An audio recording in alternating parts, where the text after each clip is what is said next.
I want to firstly welcome the report. I think it's timely, and I've been reading through the recommendations and some of the commentary through the pages as I was waiting to speak. But I'm going to ask you, Minister, out of my own experience of this, and I did speak to you before, in relation to TUSLA, the files they create and the activities in terms of the families concerned. And the questions then that are brought to our clinics in terms of maybe complaints about TUSLA, complaints about how foster care families are being treated, or indeed complaints from the families where the children have been taken from in the first place. And I understand the confidentiality around all of that, but some way has to be found for members of the Oireachtas who have been approached about individual issues, about family issues, to be able to place them, those complaints or those representations, in a safe place within your department where at least we know that the rights or wrongs of the issues that we have raised are being dealt with.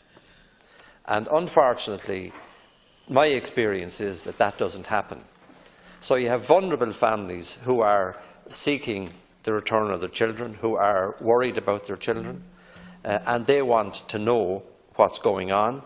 They have a complaint, and that can't be processed. And I find that very difficult to take, because you're dealing with very vulnerable families and you're dealing with young children. I'd ask you to look at that and address it in some way, to give some sort of access of representation through the members of this House, bearing in mind the confidential nature and so on of the issues being raised. In terms of the indemnity for foster care families, I understand that when this was transferred to TUSLA, that the indemnity didn't travel with the responsibilities, and therefore there is now no indemnity in place for foster care families all over the country. And this has been brought to the attention, to my attention anyway, and it has the Irish Foster Care Association Ireland. They're aware of it, and they've been lobbying to have the indemnity put back in place. Now, please explain why there is no cover, and please explain what's to be done about that cover in the future. Have all of the foster care families been advised of this through the association, and have the families that are outside of that association, have they been told that they're not covered by insurance? And it is a concern, and I would ask you to deal with it.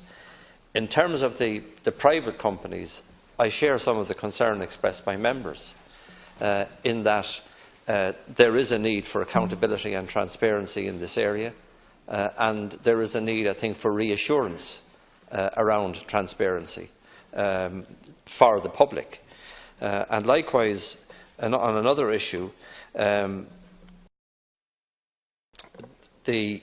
siblings, where they're separated, what is the register around that? Have you a register which clearly defines where brothers, sisters, where members of the same family are taken into care, that at least you know where they're being placed, you have the history to them, and the rights of those individual members of a family to know the whereabouts of other members of the family are being cared for, so that the rights are there and that someone within TUSLA is ensuring that the whole family picture is being put in place. What's the register? Where is that data collected? If it's not being collected, can you explain why it's not being collected? And if it is being collected, to what extent and how transparent that system is? And in terms of families that are going to courts, I just want to make this point, and I'm talking about the vulnerable families where they appear in court. It's like what we talked about earlier on in terms of the HSE. They feel completely out of their depth because of the confidential nature of the system that's in place, of the weight of the legal side of the state and the department, and they feel, in some cases, that it's almost impossible to get appropriate representation for those that require it. And something has to be done to strike that balance between the state having all of the representation and the families that are concerned are having some members taken from the parents, that they be represented and properly so in the court system.